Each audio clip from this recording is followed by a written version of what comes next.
노벨 평화상을 수상한 테레사 수녀가 평화상을 수상한 이후에 한 기자와 인터뷰를 했어요.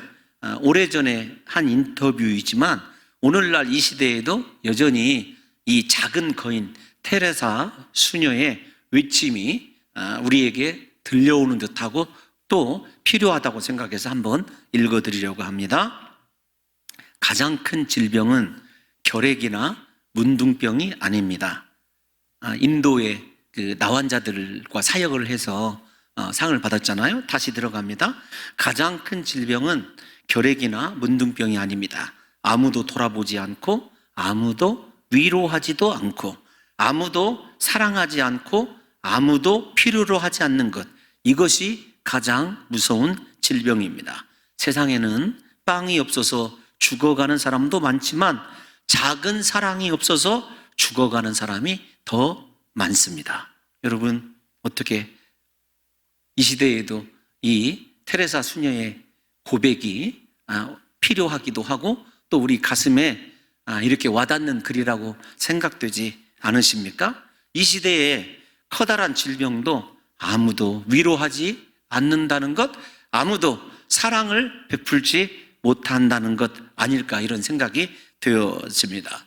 오늘 우리가 읽은 이사야 40장은 헨델의 메시아의 그 원곡으로 유명한 본문 아닙니까? 그래서 여러분들이 혹 댁에 가셔서 헨델의 메시아를 틀어보시면 라틴어로 되어 있습니다만 이 본문이 그대로 메시아 대곡에 사용되고 있다는 것은 잘 아실 거예요. 그 이야기를 하고 싶어서 그러는 것이 아니라 이사야를 일단은 크게 66장이죠. 66장을 두 부분으로 나눕니다. 하나는 1장에서 39장까지, 또 한 부분은 40장에서 66장까지. 그러면 잘 생각해 보세요.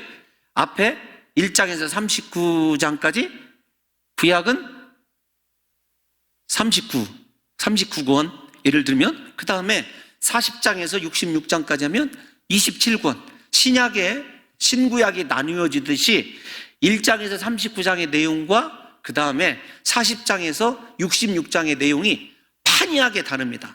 바로 40장 앞에서는 너무도 비극스러운 이야기가 들려지거든요. 히스기야의 병이 나았다가 고침을 받고 그가 교만하여져서 성전과 예루살렘에 있는 모든 보고들을 다 보여주고 난 이후에 이사야가 유다가 멸망할 것이다, 너희 아들들은 환관으로 끌려갈 것이다, 유다에게 엄청난 재앙이 있을 것이다 라고 하는 그 말씀으로 39장이 끝나요. 그런데 40장에서는 그렇지 않아요. 40장부터 하나님께서 위로를 이야기하시고 회복을 이야기하시고 구원자이신 메시아에 의하여 이스라엘이 다시금 하나님의 언약 백성으로 자리 잡을 것이라고 하는 이야기를 하게 됩니다. 그러므로 사랑하는 성도 여러분들과 제가 이 앞부분에 이사야의 하나님의 심판, 이스라엘의 죄에 대한 징계, 이런 내용보다 하나님께서 우리에게 위로로 베풀어 주신 예수 그리스도가 어떤 모양으로 올 것인지를 이 이사야 선지자가 우리에게 자세히 그려주고 있다는 거예요. 그래서 40장에서 여러분 66장을 구약 속의 신약이라고도 하고 그 다음에 복음서라고도 이렇게 이야기합니다. 모든 내용이 예수 그리스도와 관련이 있기 때문에 그렇습니다. 오늘 본문에서도 이렇게 이야기하죠. 테레사 수녀가 작은 위로가 없어서 죽어가는 사람들을 생각했는데 하나님께서 무려 70년 동안이나 바벨론 포로로 끌려가 있는 이스라엘 백성들을 향하여 뭐라고 외치시냐면 위로하라, 위로하라, 내 백성을 위로하라, 이렇게 시작을 해요. 제가 위로라고 하는 단어를 찾아봤더니 히브리어로는 나함이라고 하는 단어입니다. 원래 어떤 단어이냐면 숨을 크게 들이마시다 라는 거예요. 그러니까 숨 쉴 새 없이 무언가에 쫓기고 힘들어하는 그 사람이, 위로라는 것은 큰 숨을 깊게 들이마시고 쉼을 얻는 것이 구약적인 의미에서는 위로더라고요. 그런데 그 위로라고 하는 이 단어가 어떻게 진짜 사람들에게 위로라고 하는 것으로 쓰여져 있냐면 이런 거예요. 힘들고 어려움에 처한 사람 가까이 다가가서 숨을 쉴 수 있도록 격려해 주는 것, 이것이 위로입니다. 그런데 누가? 하나님이. 그러니까 진정한 위로는 하나님밖에 없다라고 하는 것을 우리 이 성경을 통해서 사랑하는 성도 여러분들과 제가 어느 정도 직감할 수 있어요. 헬라어로 위로라는 말을 찾아봤더니 파라클레오라는 말이에요. 이거 어디서 많이 들어본 말 아닙니까? 파라라고 하는 것은 곁에라고 하는 전치사이거든요. 무엇무엇의 곁에 있다 이런 뜻이에요. 그리고 클레오는 칼레오에서 온 말인데 부르다 그런 뜻이에요. 그러니까 곁에서 부르는 것, 이것이 위로예요. 그래서 위로는 하나님이 우리를 하나님 곁으로 부르시는 것, 이것이 위로입니다. 구약에서는 하나님이 오셔서 너무도 지치고 힘들어하는 성도에게 숨을 쉬게 해주고, 신약에서는 하나님 안으로 가까이 오게 하는 것이 위로라고 하는 개념이더라고요. 그래서 성령을 파라클레토스라고 얘기합니다. 우리 곁에 있는 위로자. 진정한 위로자가 누구시라고요? 성령 하나님이에요. 그래서 보혜사를 우리가 해석을 해보면 우리를 위로하시는 하나님, 그런 뜻을 가지고 있음을 알 수가 있어요. 제가 왜 이렇게 여러분들에게 지루하게 단어풀이를 해드리냐면 두 가지입니다. 진정한 위로는 하나님밖에 없고, 여러분들이 이 사실을 인정하신다면 우리의 위로자 되시는 하나님 앞에 나아가서 그분 곁에 서 있어야 되고, 또 하나님께서는 우리를 위로하시기 위하여 우리를 그분 곁으로 인도하시고, 우리 곁에 하나님이 언제나 계시면서 우리를 붙잡고 있는 것, 이것이 진정한 위로라고 하는 사실을 분명히 이해하시기를 바랍니다. 그래서 하나님께서는요, 나라를 잃고 신음하면서 깊은 고통에 사로잡혀 있는 이스라엘 백성들에게 오셔서 다시금 그들을 회복하기 위한 위로를 베푸시는 것을 저와 여러분들이 오늘 생각해 볼 말씀이에요. 여러분, 이렇게 한번 생각을 해보십시다. 포로로 잡혀있는, 그리고 힘든 노역을 하고 있는 이스라엘에게 하나님께서, 정확히는 유다 백성이죠, 유다 백성들에게 하나님께서 위로하라 위로하라, 어떤 위로를 주시는지를 생각해서 이 시대에 우리도 무언가에 사로잡혀 있고, 또 실질적으로 우리의 삶이 노역 못지않게, 복역 못지않게 힘들고 고통스러운 이런 상황 가운데서, 그리고 특별히 질병 때문에 더 힘들어하고 있지 않습니까? 이럴 때 우리에게 필요한 것이 하나님의 위로다. 뿐만 아니라 개인적으로 생각할 때도 여러분, 인생의 돌파구 하나 없고 정말로 내 삶의 소망은 있는가, 이러한 분들에게도 하나님께서 반드시 여러분들을 부르시고 곁으로 인도하실 뿐만 아니라 위로를 주시는, 위로를 넘치도록 베풀어 주시는 성탄절 될 거라고 하는 확신을 가지시고, 나를 위로하시는 하나님을 소망하고 기대하는 한 주가 되시기를 예수님의 이름으로 축원합니다. 여러분, 하나님의 위로는 언제나 실질적인 거예요. 말이 아니라, 말로만 그치는 것이 아니라 그 말씀대로 이루어 주신다는 거예요. 우리가 한번 생각을 해보세요. 이 이사야 선지자가 지금 이야기하고 있는 것은 어떤 거냐면, 이스라엘 백성들이 포로를 끝내고 돌아오는 것을 그렇게 염두에 두고 예언을 하고 있는 거예요. 그런데 사실 이스라엘 입장에서 이 이사야 선지자의 말씀을 쉽게 받아들일 수가 없었어요. 왜냐하면 바벨론이 멸망을 했습니다. 70년 만에 멸망을 하니까, 야, 우리가 이제 돌아갈 수 있는 소망이 있을 거다라고 생각을 했겠어요? 못 했겠어요? 순간적으로 했는데, 아니 페르시아 더 강대국이 이 이스라엘을 포로로 붙잡고 있는 거예요. 그러니까 여러분, 이스라엘 입장에서 생각할 때 전혀 소망도 없었고, 또 그런 소망을 가지기도 전에 70년 무려 이스라엘이 세대로 나누어 보면 두 세대가 포로로 지나가고 있으니까 소망이라고 하는 것은 단 한 가지도 찾아볼 수 없는 때예요. 그럴 때 하나님이 이 말씀으로 이스라엘을 위로해 줬다라고 하는 이 상황을 우리 사랑하는 성도 여러분들과 제가 한번 생각해 보려고 합니다. 근데 중요한 것은 어떤 것이냐면, 하나님께서 페르시아로 하여금 바벨론을 점령하도록 하셨다는 거예요. 정복하도록 하셨다는 것입니다. 역사의 주관자이신 하나님임을 이스라엘 백성들이 깨달아 알아야 됐었는데, 이스라엘 백성들은 역사를 움직이시는 하나님이 보이는 것이 아니라 무엇만 보이냐면 바벨론 제국의 왕, 페르시아 제국의 왕들만 보이는 거예요. 이런 상황 속에서 하나님께서 이사야 선지자를 통해서 아기 예수에 대한 예언을 수도 없이 쏟아내게 하셨습니다. 아무런 힘도 없는 아기 예수, 아기가 우리에게 무슨 구원이 된단 말인가? 그런데 그걸 믿음으로 받아들인 백성들에게는요, 하나님께서 이렇게 예언하신 이 말씀대로 진정한 위로, 회복을 경험하였다는 것도 우리가 염두에 두시면서 이 말씀을 좀 생각해 보셨으면 좋겠어요.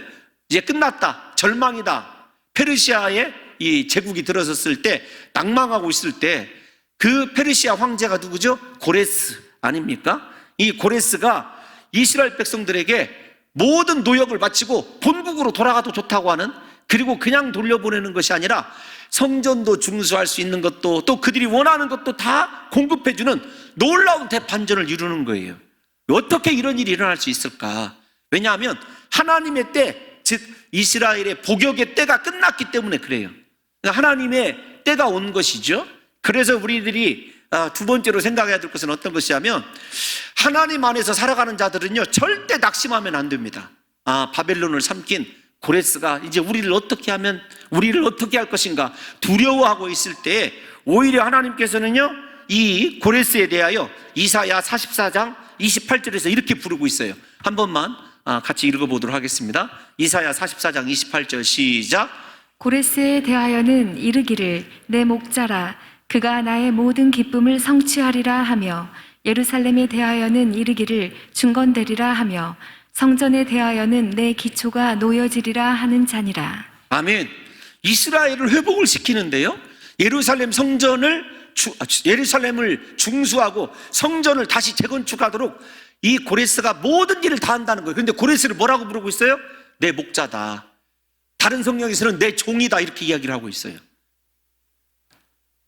이스라엘 백성들에게 저 말씀이 너무도 충격적인 거예요. 왜 그러냐면, 하나님의 목자, 그러면 이 목자라고 하는 의미가 가지고 있었을 때 대부분 다윗을 생각하기 마련이거든요. 그런데 이국 땅에 있는 이방 나라 황제를 하나님께서 자신의 종으로, 이스라엘의 목자로 선택을 하여 부르셨다라고 하는 것이, 첫 번째로는 그렇게 이방인이 과연 이스라엘의 목자가 될 수 있는가라고 하는 거부감도 있었을 거예요. 그러나 그 거부감과 더불어 그들에게는 놀라운 역사가 일어난 거죠. 그들이 그토록 두려워하던 이 고레스가 이스라엘을 해방시켜 줄 뿐만 아니라 그들이 그토록 바라는 예루살렘의 완성과 성전에 다시 하나님 앞에서 재건하여 영광 돌릴 수 있는 길을 이 고레스가 열어주는 것을 한번 생각해 보십시오. 여러분, 에스라는 뭐라고 얘기했냐면, 학사 에스라는 이렇게 말하고 있어요. 에스라 1장 1절에 보게 되면, 제가 그냥 읽어드릴게요. 뭐라고 얘기했냐면, 하나님께서 고레스 왕의 마음을 감동시켰다, 이렇게 말씀하고 있습니다. 여러분, 어떤 말씀이 우리에게 들려져야 될까요? 역사를 주관하시는 분은 하나님이시고, 내 인생의 해답이 내가 전혀 원하는 방향에서가 아니라 하나님의 역사 가운데서 기대치 않은 곳에서 능력이 일어나고 역사가 일어나고 회복이 일어난다는 사실을 우리 사랑하는 성도 여러분들이 믿으시고, 절대로 절망하지 마십시오. 말씀 안에 거하십시오. 하나님은 지금도 일하고 계신 줄로 믿습니다. 우리가 아무리 큰 고통과 그 고통 때문에 절망 가운데 있어서도요, 하나님은 절대로 나를 버리시지 않으셔요. 내 기도를 지금도 듣고 계십니다. 다만 그분의 시간을 우리가 믿음으로 인내해야 된다는 것을 알아요. 그래서 그 하나님의 위로에 참여하기 위하여 필요한 것이 믿음 가운데 인내하는 거라는 것을 잊어서는 안 됩니다. 이 소식을 들은 이사야가 어떻게 노래하는 줄 아십니까? 이사야 49장 13절 한번 읽어보겠습니다. 이사야 49장 13절 시작. 하늘이여 노래하라, 땅이여 기뻐하라, 산들이여 즐거이 노래하라. 여호와께서 그의 백성을 위로하셨은즉 그의 고난당한 자를 긍휼히 여기실 것임이라. 아멘.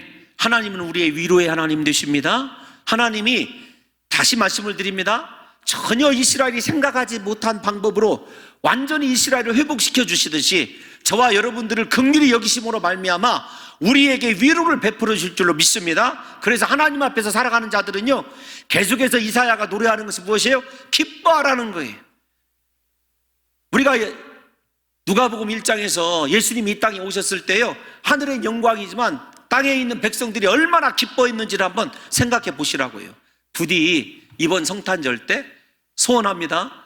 고난 가운데 있는 우리 사랑하는 성도 여러분들에게 하나님의 위로가 임하셔서 여러분들이 기쁘게 노래할 수 있고 하나님이 나를 이렇게 구원하셨노라고 찬송할 수 있는 여러분의 모든 소원이 실질적으로 하나님의 위로 안에서 다 이루어지시기를 예수님의 이름으로 축원합니다. 여러분, 그래서 이스라엘 백성들에게 위로라라고 하는 말은 하나님이 친히 오셔서, 앞에서 뭐라고 말씀드렸어요? 내 곁에 계실 뿐만 아니라 우리의 인생을 완전히 회복시켜 주시는 것을 위로라고 이해를 했어요.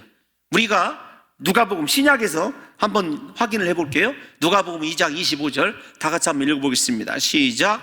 예루살렘에 시므온이라 하는 사람이 있으니 이 사람은 의롭고 경건하여 이스라엘의 위로를 기다리는 자라. 성령이 그 위에 계시더라. 아멘. 이스라엘의 위로, 예수 그리스도 즉 메시아가 오셔서 완전히 하나님의 나라를 회복시키는 것을 의미합니다. 마찬가지입니다. 하나님이, 위로의 하나님이 이 땅 가운데 오시게 되는 그날, 우리 사랑하는 성도 여러분과 저에게도 이런 위로가 이미 있었고요. 우리의 마음속에 위로의 하나님이 오시면 우리 삶에 꼭 필요한 것들, 이스라엘 백성들에게 필요한 것이 무엇이죠? 나라의 회복과 성전의 회복 아니겠습니까? 마찬가지로 우리 사랑하는 성도 여러분들이 무엇을 필요로 하는지, 필요한 것은 각기 다를지 모르지만 이번 성탄절에 하나님께서 저와 여러분들, 우리 교회를 위로해 주셔서 우리들에게 실질적으로 필요한 것들이 모두 다 공급되어지고 하나님께서 우리를 싸매어 주시고 치료하여 주시고 내 인생의 모든 길을 밝히 열어주시는 역사가 일어나시기를 예수님의 이름으로 축원합니다. 이것이 위로예요. 그래서 여러분, 다른 것 기다리지 마십시오. 내가 정말로 성령이 충만한 인생이라고 한다면요, 우리가 설령 돈이 필요하고 건강이 필요하다 할지라도 그것이 아니라 이스라엘의 위로를 기다렸던 시므온처럼 하나님, 나를 위로해 주세요. 이번 성탄절에 내가 하나님으로부터 위로받기를 원합니다. 내 인생 하나님 지쳤습니다. 사람의 힘으로 해결할 수 없습니다. 주님, 내게 오셔서 나를 위로해 달라고 기도하실 때 하나님께서 여러분들과 저에게 커다란 위로의 선물을 주시는 복된 성탄절일 줄로 믿습니다. 하나님의 위로를 믿음으로 기다리셨으면 좋겠어요. 시몬도 마찬가지죠.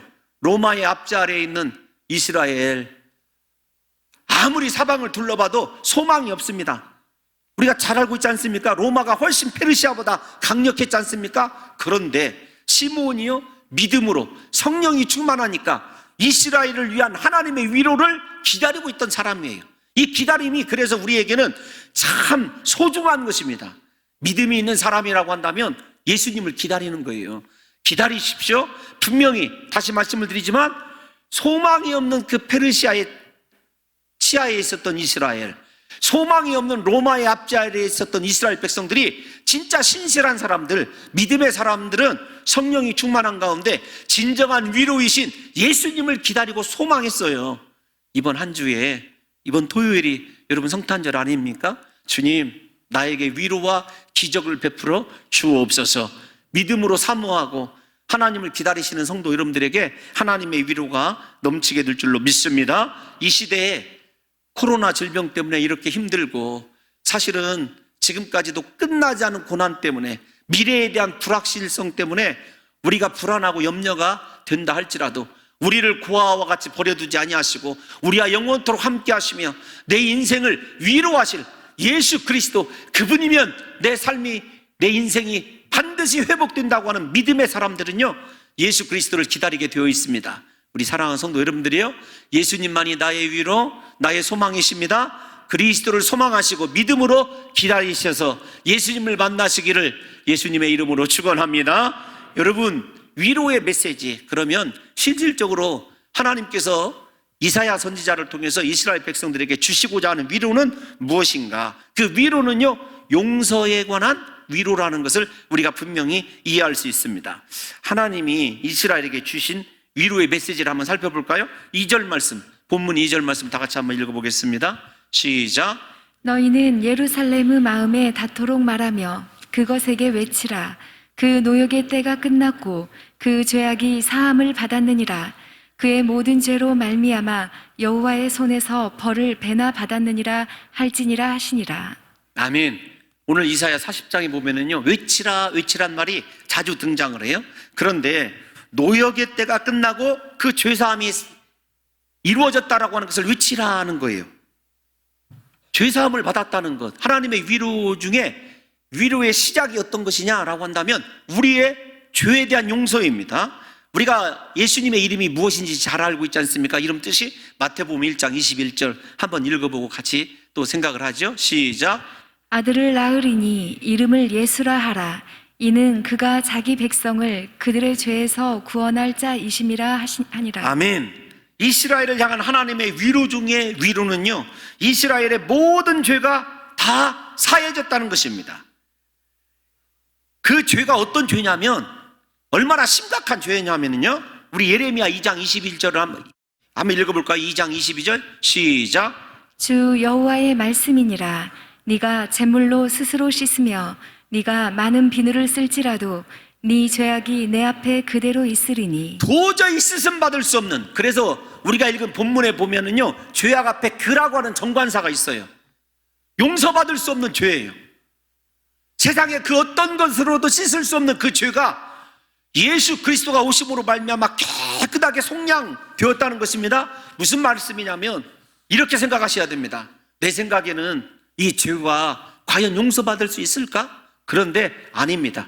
예수님이 오시면은요, 용서받지 못할 죄가 없다는 사실을 믿으시고 과거의 그 죄가 어떠한 죄든지 오늘 예수 그리스도를 만나심으로 말미암아 사랑하는 딸아, 사랑하는 아들아, 내 모든 죄를 다 속량하노라. 네 죄가 사함받았다. 네 노역의 때가 끝났다. 이렇게 선언해 주시는 용서함의 놀라운 은혜를 우리 사랑하는 성도들이 하나님의 위로로 받으시는 역사가 있으시기를 예수님의 이름으로 축원합니다. 이처럼 이스라엘 백성들을 멸망하게 만들었던 그 모든 죄가 다 사해진 거지요. 그래서 우리가 이런 것 아닙니까? 사랑 중에 가장 큰 사랑, 하나님의 사랑이 구체화되는 것이 용서입니다. 예수님은 자기 백성의 죄를 속량하시기 위해 이 땅에 오셨고 십자가에서 친히 제물이 되사 우리의 죄를 용서하셨습니다. 왜요? 우리를 사랑하시기 때문에. 그 사랑 때문에 우리가 용서함 받은 거예요. 예수님의 그 사랑과 용서로 말미암아 죄에 대한 복역의 때가 끝난 것입니다. 이제 하나님의 진노가 여기서 멈추게 될 것이고 하나님의 은혜로 말미암아 이제 어떤 인생으로 바뀌는 줄 아십니까? 우리 다 같이 본문 5절 한번 읽어보겠습니다. 40장 5절 제가 읽어드리겠습니다. 여호와의 영광이 나타나고 모든 육체가 그것을 함께 보리라. 어떤 거죠? 속죄함 받고 죄 용서함 받으니까 이제 보는 것이 달라요. 하나님의 영광이 깨끗해진 10년 가운데 임재합니다. 그리고 모든 육체가 하나님의 영광을 보게 되는 거예요. 죄를 바라보고 세상의 것을 바라보는 것이 아니라 하나님의 영광을 목도할 수 있는 그런 놀라운 인생으로 반전되는 거죠.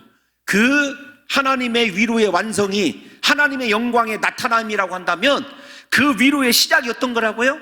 하나님의 사랑에 의한 죄 용서라는 것이에요. 그래서 예수님께서 이 땅에 오심으로 말미암아 자기 백성을 그들의 죄 가운데서 구원하신 것처럼 이번 성탄절에 우리 사랑하는 성도 여러분들과 제가 완전히 지난날의 죄에서 사함받을 뿐만 아니라 용서함 받을 뿐만 아니라 이제부터 하나님의 영광이 내게 임하는 것을 목도하고 그 영광의 은혜 아래서 영원토록 살아가시는 역사만 있으시기를 예수님의 이름으로 축원합니다. 여러분, 진정한 위로는 이 땅에 오신 예수 그리스도를 영접하고 믿음으로 말미암아 죄를 용서함 받는 거예요.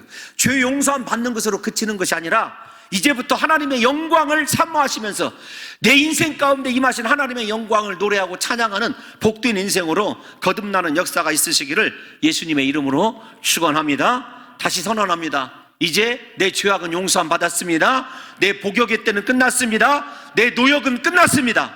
예수 이름으로 선포하십시오. 그 예수님이 우리 사랑하는 성도 여러분들과 저에게 반드시 찾아오셔서 이 놀라운 은총을 주실 줄 믿으시고 그 하나님의 은혜를 기다리시는 복된 성탄절 되시기를 예수님의 이름으로 축원합니다. 여러분, 이 외치는 자의 소리가 뭐라고 본문 가운데 이야기를 하냐면 우리 다 같이 3절 한번 읽어보겠습니다. 3절 말씀 시작. 외치는 자의 소리여 이르되 너희는 광야에서 여호와의 길을 예비하라. 사막에서 우리 하나님의 대로를 평탄하게 하라. 아멘. 물론 세례 요한을 이야기하는 것이기도 합니다. 그러나 먼저 문자적으로 이사야에서 얘기하는 것이 어떤 것인지를 생각해 보십시오. 죄사함을 받았습니다. 복역의 때가 끝났어요. 우리 이 순서가 중요해요. 예수님이 오셔서 내 죄를 속량하셨다, 이 믿음의 고백이 있는 사람은요, 실질적으로 이스라엘 백성들이 광야와 사막을 지나서 바벨론으로 쇠사슬에 묶여서 끌려가는 그때를 생각해 보십시오. 그런데 그 길로 누가 온다고요? 여호와 하나님이 오신대요. 무엇하러 오셔요? 이스라엘을 구원하시기 위하여. 저 말씀이 어떤 말이냐면 참 이게 의미 있는 말씀인데 이런 겁니다. 우리 인생이 고난의 길이에요. 참 그때 수치스럽고 너무도 고통스러운 그 길, 왜 하나님 나 이렇게 걷게 하시냐고 여러분 원망하고 불평하고 계신데 아니라는 거예요. 하나님이 친히 그 고난과 내가 겪은 수치와 아픔의 길로 걸어오고 계셔요. 다시 이 말을 정확하게 말씀드리면 우리 사랑하는 성도 여러분들만 혼자 지금 고난당하고 있는 것 같고 예수님이 여러분들을 버리신 것 같은데 그렇지 않아요. 하나님은 우리의 아픔과 우리의 슬픔과 눈물을 친히 채울하실 뿐만 아니라 그 길로 그대로 고난의 길로 걸어오셔서 우리를 구원하시기로 작정하신 분이 누구시냐면 여호와 하나님이시라는 것입니다. 그래서 사랑하는 성도 여러분들과 제가 이스라엘을 구원하시러 광야로 오시는 하나님의 길을 예비하고 사막을 건너는 하나님의 대로를 평탄케 준비하는 사람이 되어야 돼요. 다시 3절을 띄워놔 주십시오. 예비하라, 준비하라, 평탄케 하라, 이렇게 말씀하셨습니다. 그런데 만약에 아니 진짜 70년이나 지났는데 하나님이 우리를 구원하시려고 이런 생각을 갖는다든지 하나님은 우리에 대하여 우리의 고통에 대하여 아무것도 몰라 이런 식의 반응이 아니라 주님이 예비하라면 어떻게 해야 돼요? 어떻게 해야 됩니까? 순종해야 되죠. 믿는 사람만 순종할 수 있는 것 아니겠습니까? 그러므로 이 말씀은 이사야에서 얘기하는 정확한 의도는 무엇이냐면 이스라엘의 구원에 관해서 믿음을 가지고 준비하라는 거예요. 하나님이 하신다는 거예요. 믿음으로 아멘 하라는 것입니다. 불가능 속에서도 하나님이 지금 너희가 걸었던 그 고난의 길로 너희를 구원하러 오시니까 그의 길을 예비하고 하나님의 대로를 평탄케 하라. 그럼 어떻게 해야 돼요? 아니 이것은 불가능해, 도저히 일어날 수 없어, 그런 뜻이 아니라 믿음으로 하나님의 말씀을 붙잡고 순종하라는 것입니다.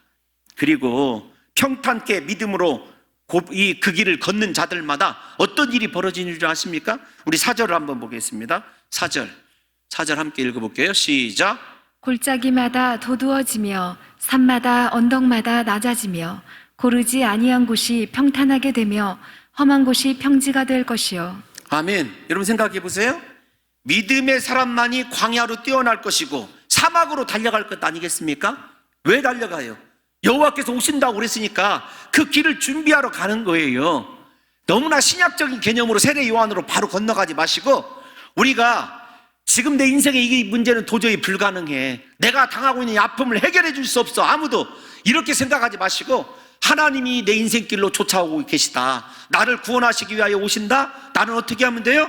그분이 오실 수 있도록 광야로 나가면 되고 사막으로 나가면 돼요. 그래서 길을 예비하고 평탄케 하면 되는데 그 결과가 어떤 것이냐면 내 힘이 아니라, 여러분 보십시오.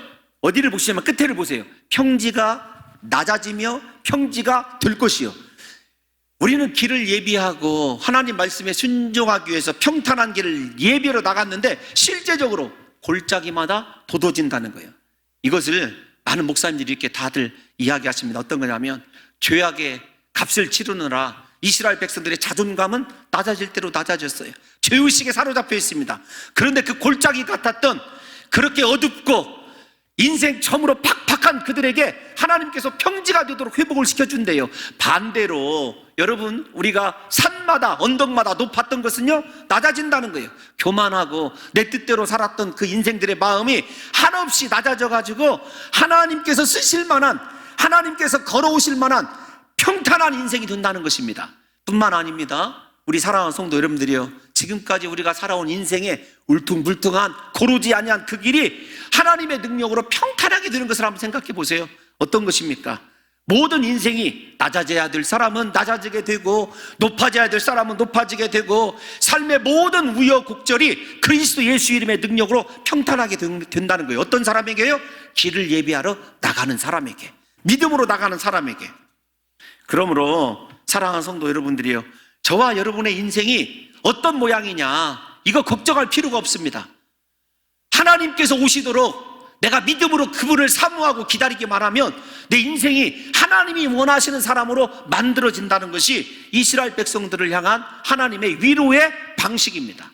마찬가지예요. 예수님이 왜 오셔야 되냐면 내 인생에 그렇게 수치스러운 부분이 회복이 되어야 되고 하나님 앞에서 바리새인들처럼 외식하고 교만했던 그 모든 것이 꺾어져야 되고 지금부터 정말로 그리스도 예수와 더불어 가장 아름다운 길을 걸을 수 있는 인생이 고르다라는 말이 평탄해지고 행복해지는, 형통해지는 역사가 일어나야 되는 것 아니겠느냐고요. 사랑하는 성도 여러분들이요, 부디 소원합니다. 이번 성탄절에 여러분의 열등의식, 비교의식, 한없이 낮은 자존감으로 살아가는 여러분들의 심령이 있다고 한다면 살아나고 회복이 되고 자신이 하나님 은혜 안에서 해같이 빛나는 인생임을 발견하게 되는 역사가 있을 뿐만 아니라, 거듭 강조합니다마는 내 뜻대로 살아가고 내 고집대로 살아가서 모든 사람들에게 장애물이 되고 거침들이 되었던 산들이나 언덕 같은 삶을 살아가고 있는 사람이라고 한다면 예수 그리스도 때문에 한없이 낮아져 그리스도 예수를 진정으로 경배할 수 있는 복 있는 성도들이 될 수 있기를 예수님의 이름으로 축원합니다. 사랑하는 성도 여러분들이요, 우리가 이 말씀을 예수님 시대로 옮겨보면 예수님 시대의 세리와 창기 그리고 죄인들을 생각해 보십시오. 골짜기 같은 인생 아닙니까? 그런데 그들이 그리스도 예수의 동역자가 되어서 하나님을 끝까지 섬기는 아름다운 사람들로 변화됐잖아요. 그래서 예수 그리스도의 오심은 변화입니다. 내 인격의 변화일 뿐만 아니라 삶이 변화되는 거예요. 그 실질적인, 다시 말씀을 드립니다, 죄에서 해방되는 영혼의 복이 임할 뿐만 아니라 실질적으로 내 인생의 길이 변화되는 역사가 분명히 예수님 때문에 일어난다는 사실을 믿으시고 부디 그리스도 예수를 사모하심으로 말미암아 저와 여러분의 인생이 하나님 기뻐하시는 복된 동역자들로 세워지는 귀한 성탄절 되시기를 예수님의 이름으로 축원합니다. 여러분, 예수님이 오시는 길을 믿음으로 예비한 사람들을 보십시오. 나는 없습니다. 옛사람이 없어요. 과거의 더러운 죄와 씻음 받을 수 없는 허물도 없습니다. 다 용서함 받았고 이제부터는 정말로 그리스도 예수와 함께 걷는 인생의 탄탄대로만 있을 뿐이죠. 이번 성탄절을 이렇게 말씀을 묵상하면서 기도하면서 고난 가운데 있는 우리 성도들에게 하나님 이 말씀이 선포되게 도와주세요. 실현되게 도와주세요. 그래서 우리 사랑하는 성도들이 진실로 인생 하나님 때문에, 하나님의 은혜 때문에 평탄해지는 그런 역사가 있게 해달라고 저도 더 기도하고 있고 또 더 기도할 것입니다. 마지막으로 예수님께서 이 땅에 오실 때에 어떤 일들이 일어나느냐라고 하는 것을 우리가 한번 생각해 보려고 그래요. 인생의 실제적인 모습을 발견하게 될 것입니다. 우리 다 같이 40장 6절에서부터 다시 외치는 자의 소리가 무엇을 외치는지를 한번 읽어보겠습니다. 6절 시작. 말하는 자의 소리여 이르되 외치라. 대답하되 내가 무엇이라 외치리이까 하니 이르되 모든 육체는 풀이요 그의 모든 아름다움은 들의 꽃과 같으니. 실질적인 내 인생의 한계를 의식하게 됩니다. 예수님을 맞이한 성도는요, 삶의 회복이 되어지잖아요. 그러면서 고난 가운데서 인생의 뒤를 돌아보면서 이렇게 얘기하는 거예요. 오늘도 제가 이런 말을 했습니다만 참 인생 아무것도 아니다. 그걸 깨닫게 된다는 거예요. 예수님을 만나고 인생이 회복이 되어지면 다시 말씀을 드립니다. 내가 지금까지 추구했던 것, 내가 최고라고 생각했던 것들이 아무것도 아니라는 사실을 깨닫게 되는 거예요. 그러니까 영원한 것, 진정한 가치이고 보화인 예수님을 위해서 살아가게 되는 것 아니겠느냐고요. 그래서 위로의 완성은 이런 겁니다. 내 삶이 변화가 되는데 지금까지 이 세상에서 내가 사랑했던 것, 애착심을 가졌던 것, 내가 정말로 없으면 못 살겠다고 생각했던 것들이요, 너무도 하찮은 것으로 발견되어지고 진정한 하늘의 상급과 보화만을 사모하는 변화된 인생의 심령을 갖게 된다는 것이에요. 우리가 생각해 보십시오. 모든 육체는 무엇이라고요? 풀이에요. 아무런 가치가 없는 것입니다. 제가 마태복음 산상수훈 강의할 때 들의 백합화 그거 마르면은요, 우리들도 마찬가지고 유대인들도 마찬가지입니다. 그거 베어다가 땔감으로밖에 쓸 데가 없어요. 그렇게 영화롭다고 생각하는 것도 인간적으로 보면 마찬가지입니다. 풀은 마르고 꽃은 시든다. 인생에요, 언제나 영원한 것은 없습니다. 우리가 사랑하는 것들이요, 영원한 것은 없다는 것이에요. 즉 연약한 질그릇 같은 육체와 육체에 속한 것 의지하지 말고 영원한 하나님의 영광을 의지하고 하나님만 의지하는 삶을 살아가게 된다는 것이 예수 그리스도가 이 땅 가운데 오셔서 베푼 위로를 받는 사람들의 특징이에요. 이렇게 한번 생각해 보십시다. 우리가 좀 사람답게 한다? 뭐 이런 표현이 적절할지는 모르겠지만 아름답게 보이는 것 있죠. 미모도 있을 수 있고 건강도 있을 수 있고 또 돈으로 꾸미면 나름대로 참 부럽다 이렇게 생각될 때도 있어요. 우리가 다른 탁월한 인간적인 재능도 있을 수 있습니다. 그런데 그것이 오래가지 못한다는 거예요. 아무리 붉은 꽃도요 열흘을 넘기지 못한다고 하는 고사성어가 있지 않습니까? 인생은 시들게 되어 있어요. 그런데 예수님이 오셔서 내 인생을 그렇게 가장 귀한 그릇으로 회복시켜 주시고 하나님의 영광을 볼 수 있는 그릇으로 회복시켜 주었는데 어떻게 우리가 그 하나님의 영광을 목도하고서도요 시들어버리고 말라버릴 세상 것에 집중하며 살아가겠느냐는 거지요. 그래서 여러분 이 외치는 자에게 다시금 외치라는 거예요. 복역의 때가 끝났으니까 진정한 위로가 시작되었으니까 인생이 회복되었으니까 삶의 방향을 제발 영원한 것으로 바꾸라는 것입니다. 사랑하는 성도 여러분들이요, 우리가 일평생 수고하여 쌓은 부귀영화도요 하나님의 기운이 그 위에 불면은요 광야의 풀과 꽃처럼 순식간에 시들어버리고 마는 것 아니겠습니까? 우리가 주일 오후마다 살펴보는 것이 어떤 성경이죠? 전도서를 읽어보면 그 사실이 확연하게 드러나는 것 아니에요? 지난 시간에 배웠던 것이 어떤 것입니까? 솔로몬이 그 많은 지혜로 업적을 일으키고 온갖 아름다운 건축을 만들고 조경사업을 하고 뛰어난 백과사전을 만들었어도요 무엇이라고 얘기했어요? 헛되고 헛되니 헛되도다. 하나님 안에서 일어나지 않는 일들은요 다 헛된 것뿐입니다. 그래서 우리의 구원과 기쁨, 예수님이 이 땅 가운데서 오셔서 주시고자 하는 위로는요 이 땅의 것이 아니에요. 하늘을 바라볼 수 있는 눈이 있어야 되고 그것이 진정한 위로 아닙니까? 사랑하는 성도 여러분들과 저에게 이번 성탄절 때 하나님의 영광을 목도할 수 있을 뿐만 아니라 이제부터 인생의 방향이 세상 것이 아니라 나는 하나님만 위해서 살겠습니다. 주님만이 내 소망입니다. 내 인생의 보배는 예수 그리스도입니다. 내가 소망하는 것 하늘의 면류관밖에 없습니다. 이렇게 믿음으로 변화되심으로 말미암아 하나님이 우리들에게 주시기를 원하시는 그 위로, 그 사랑, 죄 용서를 통하여 내 인생의 방향 전환, 그래서 삶이 완전히 영원한 하나님 나라, 영원히 시들지 않고 쇠하지 않은 그 나라와 그 의를 구하면서 남은 생에 주 예수를 기쁘시게 할 수 있는 복된 사람들로 변화되는 복된 성탄절 되시기를 예수님의 이름으로 축원합니다.